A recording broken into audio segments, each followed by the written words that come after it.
Hello दोस्तों, welcome to easy investing. तो इस वीडियो में बात करेंगे एक और नए ईटीएफ की लिस्टिंग के बारे में, जो कि एंजल वन का एक और नया ईटीएफ फिलहाल से मार्केट में लिस्ट हो गया है।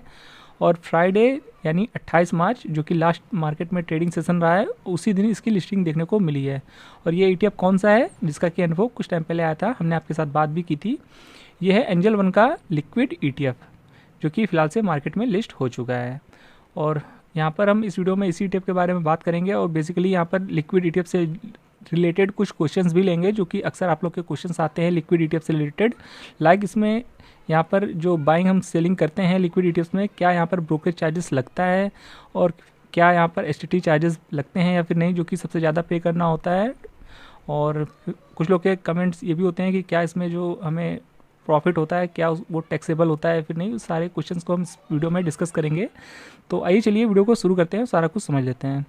तो देखिए, ये एंजल वन का दूसरा ईटीएफ है मार्केट में, जो कि फिलहाल से मार्केट में लिस्ट हो गया है। और पहला ईटीएफ कुछ टाइम पहले आया था मार्केट में एंजल वन का, जो कि निफ्टी टोटल मार्केट इंडेक्स का ईटीएफ था। और फिलहाल से ये दूसरा ईटीएफ है, इसकी भी लिस्टिंग हो गई है मार्केट में। 1 वीक के चार्ट में देखेंगे तो देख पाएंगे यहाँ पर 28 मार्च को इसकी लिस्टिंग हुई है। और ये लिक्विड ईटीएफ है और इसका प्राइस 1000 रुपये है। और देखिए, लिक्विड ईटीएफ के बारे में आप बहुत सारे लोग जानते हैं कि इसके क्या कुछ फ़ायदे होते हैं और हम क्यों इसको बाय करते हैं, इन्वेस्टर्स क्यों इसे बाय करते हैं। और उसका सिर्फ एक ही मेन आंसर है और एक ही इसका मेन जो इम्पॉर्टेंट रोल है जिसको कि लेकर के ज़्यादातर लोग इसको बाय करते हैं, वो है देखिए फ्री कैश को पार्क करने के लिए इस ईटीएफ का यूज़ होता है। कि अगर आपके पास काफ़ी ज़्यादा फ्री कैश पड़ा हुआ है आपके डीमैट अकाउंट में किसी भी ब्रोकर में, तो आप बहुत सारे लोग ये करते हैं कि उस पैसे को लिक्विड ईटीएफ में डाल देते हैं। यहाँ पर देखिए, शॉर्ट टर्म ही लोग जनरली निवेश करते हैं और उस शॉर्ट टर्म इन्वेस्टमेंट में उन्हें यहाँ पर उनका 2 in 1 काम हो जाता है। एक तो उनका कैश जो है वो पार्क हो जाता है, यानी इसमें निवेश कर देते हैं, तो ड्यूरिंग सेटलमेंट वो कैश आपके डीमैट अकाउंट में आपके बैंक अकाउंट में नहीं जाता है। तो इससे यहाँ पर आपका जो पैसा जो होता है वो डीमैट अकाउंट में रिटर्न रहता है और आपका फ्री कैश इस तरीके से पार्क हो जाता है। और यहाँ पर आपको कुछ रिटर्न भी मिल जाते हैं, लाइक एफडी जितने रिटर्न मिल जाते हैं। अगर आप 1 साल होल्ड करेंगे तो एफडी जितने यानी 6 से 7% रिटर्न मिल जाते हैं। तो अब चलिए बात कर लेते हैं इस ईटीएफ का कोड क्या है। तो ईटीएफ का कोड आपके स्क्रीन पर है, जो कि A1 लिक्विड, ये है इस ईटीएफ का कोड।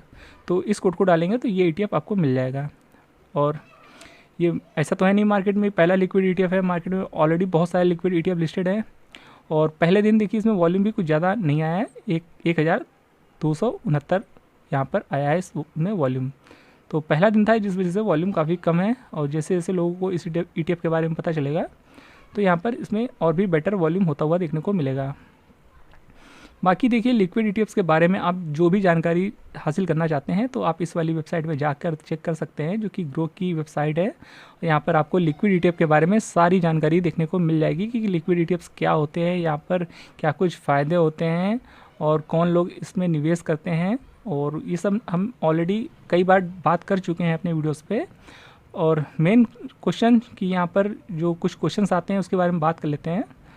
तो यहाँ पर आप पढ़ सकते हैं, देखिए सारे ही क्वेश्चन जो आप लोग पूछते हैं वो यहाँ पर आपको देखने को मिल जाते हैं कि यहाँ पर क्या जो लिक्विड ईटीएफ्स में अर्निंग होती है लोगों की, क्या वो टैक्सेबल होती है। तो यहाँ पर आप पढ़ सकते हैं कि ये जो डिविडेंड इनकम होती है लिक्विड ईटीएफ्स में वो टैक्सेबल होती है as per slab rate. Income tax का आपका जो भी स्लैब रेट है उसके अकॉर्डिंग आपका टैक्स चार्ज होता है। बाकी यहाँ पर ये भी पूछा गया है कि क्या यहाँ पर ब्रोकरेज चार्जेस अप्लाई होते हैं लिक्विड ईटीएफ्स में। तो यहाँ भी उसका आंसर दिया हुआ है कि हाँ, यहाँ पर लिक्विड ईटीएफ्स में जब भी हम बाइंग या सेलिंग परफॉर्म करते हैं तो वहाँ पर हमें ब्रोकरेज चार्जेस पे करने होते हैं।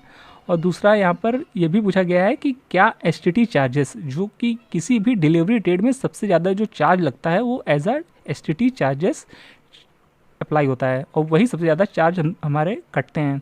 तो देखिए, यहाँ पर ये पूछा गया है कि क्या एसटीटी चार्जेस अप्लाई होते हैं ड्यूरिंग सेलिंग और बाइंग। तो यहाँ पर बताया गया है नो, एसटीटी चार्जेस यहाँ पर बिल्कुल भी अप्लाई नहीं होते हैं। तो ये एक अच्छी बात निकल के आती है कि जो कि किसी भी डिलीवरी ट्रेड में सबसे ज़्यादा जो पैसा कटता है वो एज अ एसटीटी चार्जेस ही कटता है, तो वो यहाँ पर अप्लाई नहीं होता है। तो ये एक अच्छी बात निकल के आती है। तो इससे लोगों का काफ़ी पैसा बच जाता है और एक तरीके से बड़ा चार्जेस जो कि कटने वाला होता है वो नहीं कटता है, क्योंकि एसटीटी चार्जेस लिक्विड ईटीएफ में अप्लाई नहीं होता है। तो ये एक अच्छी बात निकल के आ रही है। बाकी ये सभी वो क्वेश्चंस है जो कि लोग के अक्सर आते रहते हैं और यहाँ पर आपको सभी क्वेश्चंस के आंसर देखने को मिल जाते हैं। और भी क्वेश्चंस है उसे भी आप यहाँ पढ़ सकते हैं और इस वेबसाइट पर आपको लिक्विड ETF के रिगार्डिंग सभी आंसर्स लगभग मिल जाएंगे आपको। आप इस वेबसाइट पर या स्क्रीन पॉज करके आप पढ़ सकते हैं।